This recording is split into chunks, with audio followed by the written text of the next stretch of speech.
Ron Prince's marquee win in his first year as head coach, but can he and Kansas State make it back-to-back upsets over Texas? Hey, how are you folks? Jason Horowitz, glad to be with you on the Toyota College Football Preview, breaking down Kansas State and number 7 Texas. And for more, we bring in Spencer Tillman from Houston, as we do every week. And Spence, you're down there in the Lone Star State. You're in Houston.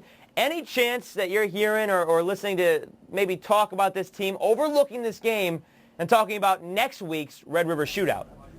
No, I can guarantee you, Jason, that the Texas Longhorns are not overlooking this game. Remember, this is the same Kansas State team that sent this Texas Longhorn ball club into a tailspin. Of course, after they dropped that one, they would later lose to Texas A&M that allowed Oklahoma the back door to the Big 12 championship. So this is something they've been thinking about. They've had it circled on the calendar, as it were, for a long time now. Definitely on their minds. And this game in Austin, not Manhattan, Kansas, which also obviously plays into the hands of the Longhorns. And a lot of weapons right now for Colt McCoy. Lime is sweet. He's back in the lineup, returning from his injury. He's playing well. As for Colt McCoy, last year he got knocked out of this game with an injury. Part of the reason Kansas State was able to upset the Longhorns. They're going up against a defense that is very good at stopping the run in Kansas State and Ron Prince's defense.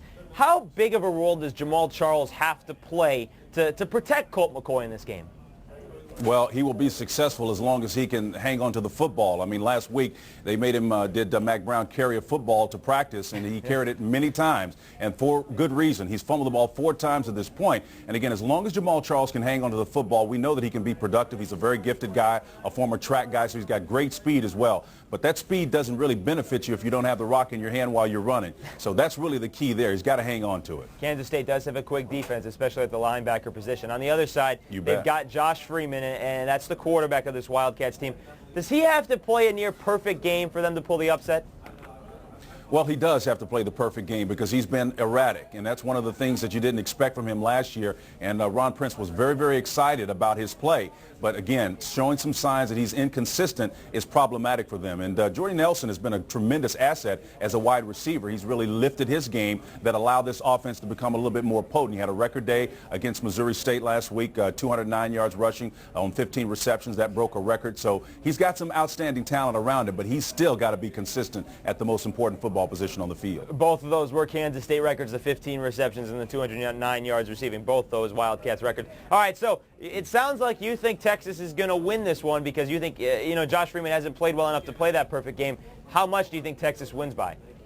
Well, that's part of the reason. I think Texas win by at least 2 touchdowns. Yeah, you can say the revenge factor is a motivation, but if you look at Texas's numbers this year, they've gotten consistently better. I mean, in terms of productivity and even scores, and so culminating with the thrashing they put on Rice last week. So this Texas team is getting much better, and I'm afraid it's at the expense, it will be this week anyway, to Kansas State. And that was the first game this season that Texas has really looked like a dominant team after 3 very close games to open the season. Spence, that game Saturday afternoon. We will see you Saturday afternoon as well on the College Football Today. All right, Jason, we'll see you later, my friend.